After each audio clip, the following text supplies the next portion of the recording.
ஓம் சக்தி. ஓம் சக்தி. ஓம் சக்தி. அம்மா எல்லோருக்குள்ளும் இருக்கிறாள். அது எனக்கு தெரியும், உங்களுக்கு தெரியவில்லை.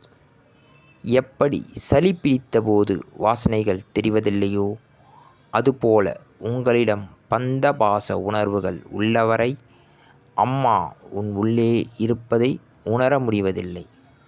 ஆன்ம பலம் பெற விரதம் இரு, தியானம் செய், முறையாக வழிபடு, தொண்டு செய். இது அன்னையின் அருள்வாக்கு. ஓம் சக்தி பராசக்தி. ஓம் சக்தி. சக்திகளே, உங்களுடைய கருத்துக்கள் மற்றும் அனுபவங்களை கீழ்காணும் மின்னஞ்சல் முகவரிக்கு வீடியோ வடிவிலோ ஆடியோ வடிவிலோ எங்களுக்கு அனுப்பவும். மற்றும் மறுவூர் மகிமை யூடியூப் சேனலை சப்ஸ்கிரைப் செய்யவும். ஓம் சக்தி.